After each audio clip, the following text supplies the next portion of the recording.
Hello everyone. आज हम NCERT सार संग्रह जिसमें हम इंडियन ज्योग्राफी का चैप्टर भौतिक विभाजन के बारे में आज पढ़ेंगे। तो भौतिक विभाजन यानी कि फिजिकल डिवीजन के बारे में। तो भारतीय उपमहाद्वीप मूलतः किस भूखंड का भाग है? गोंडवाना लैंड। भारत में उपलब्ध पुरा चुंबकीय परिणामों के संकेत मिलते हैं कि प्राचीन काल में भारतीय भूखंड उत्तर दिशा की ओर विस्थापित हुआ है। भूगर्भिक संरचना की दृष्टि से भारत को मुख्यतः 3 भागों में विभाजित किया गया है: हिमालय पर्वतीय क्षेत्र, उत्तर का मैदानी भाग और दक्षिण का प्रायद्वीपीय पठार।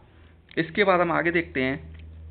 आगे हमें बताया गया है कि हिमालय के समानांतर संरचनात्मक भाग वलयों की तीव्रता तथा निर्माण आयु के आधार पर सबसे पहले ट्रांस हिमालयन जिसे तिब्बत का क्षेत्र में है, फिर वृत हिमालय जिसे महान हिमालय भी कहा जाता है, लघु हिमालय जिसे मध्य हिमालय कहते हैं, इसके अलावा बाह्य या उप हिमालय जिसे शिवालिक हिमालय भी कहा जाता है। इसके बाद हम आगे देखेंगे।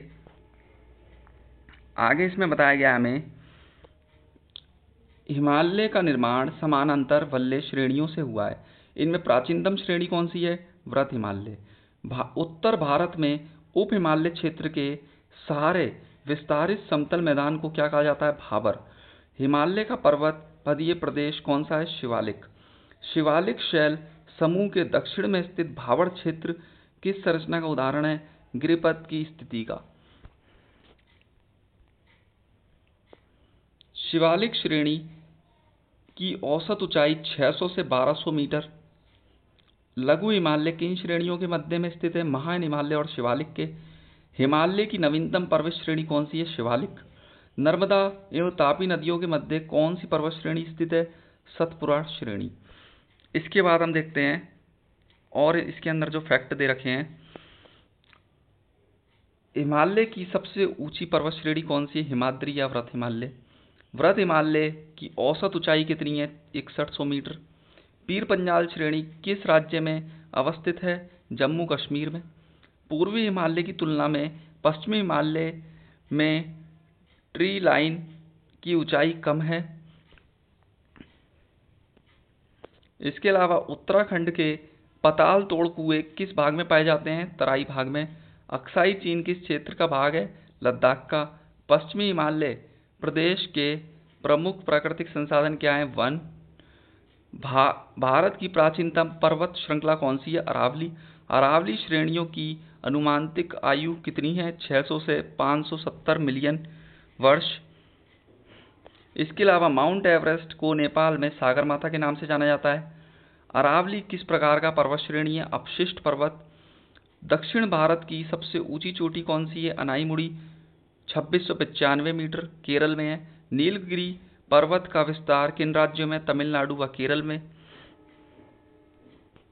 महाराष्ट्र एवं कर्नाटक के मध्य स्थित पश्चिमी घाट को किस नाम से जाना जाता है? कोकण तट। इलायची की पहाड़ियों को किन राज्यों के मध्य सीमा बनाती है? केरल और तमिलनाडु। शेवराय पहाड़ियाँ किस राज्य में स्थित है? तमिलनाडु। इसके अलावा पूर्वी घाट और पश्चिमी घाट परस्पर नीलगिरी पहाड़ियों में मिलते हैं। भारत की सर्वोच्च पर्वत चोटी कौन सी है? K2 Godwin Austen 8611 metre. विश्व की सर्वाधिक तीव्र ढाल वाली चोटी राकापोशी लद्दाख श्रेणी में स्थित है। इसके बाद हम आगे देखते हैं। तो आगे हमें भारत का भौतिक मानचित्र इसमें दिखाया गया है। इस भौतिक मानचित्र के अंदर हमें दिखाया गया पामीर की गांठ। पामीर की गांठ जो सबसे ऊपर है, K2 की जो ऊंचाई देखी है 8611 मीटर। इसके अलावा नंगा पर्वत, इसकी ऊंचाई दे रखी है 8126 मीटर।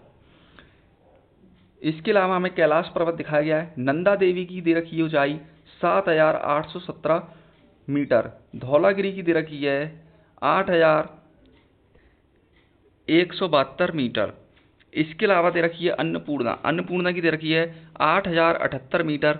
माउंट एवरेस्ट की दे रखी है 8848 मीटर। मकालू की दे रखी है 8481 मीटर। कंचनजंगा की दे रखी है 8598 मीटर। और नामचा बारवा की दे रखी है 7756 मीटर। इसके अलावा नॉर्थ ईस्ट में पटकाई नागा पहाड़ी, लुसाई पहाड़ी, इसके अलावा गारो, खासी, जैंतिया, ये सारी पहाड़ियाँ लोकेटेड हैं। इसके अलावा हम देखेंगे तो गुरु शिखर की जो ऊंचाई दे रखी है 1722 मीटर। इसके अलावा हमें दे रखा है इसमें सतपुड़ा श्रेणी, विंध्याचल श्रेणी, ठीक है। सतपुड़ा और विंध्याचल के बीच में से एक नदी निकलती है जिसका नाम है नर्मदा, ठीक है।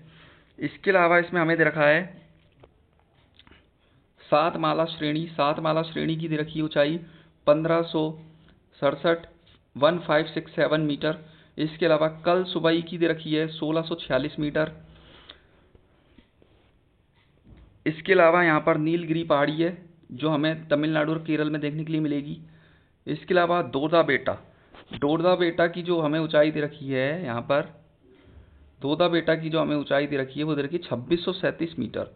और अन्नामलाई पहाड़ी पर जो है वो अनाई मुड़ी की जो दे रखी है 2695 मीटर। दक्षिण भारत की सबसे ऊंची चोटी कौन सी है? अनाई मुड़ी, 2695 मीटर। जो शेवराय की पहाड़ी है वो तमिलनाडु में है। जवादी की पहाड़ी जो भी है वो भी हमें तमिलनाडु में देखने के लिए मिलेगी, कोरोमंडल तट पर, ठीक है। इसके अलावा महेंद्रगिरी, ईस्टर्न घाट की सबसे ऊंची चोटी कौन सी मानी गई है? महेंद्रगिरी, 1501 मीटर। और वेस्टर्न घाट की सबसे ऊंची चोटी कौन सी मानी गई है? अनाई मुड़ी। कौन सी मानी गई है? अनाई मुड़ी, जो 2695 मीटर है। तो ये सब इस मैप में दिखाया गया था।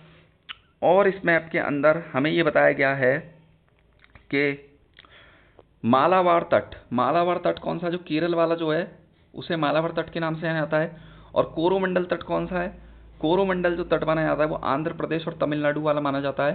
कोकण तट हमारा ये गोवा वाला तट जो है वो कोकण तट के नाम से जाना जाता है। तो ये हमारा पूरा कंप्लीट हो गया भौतिक मानचित्र।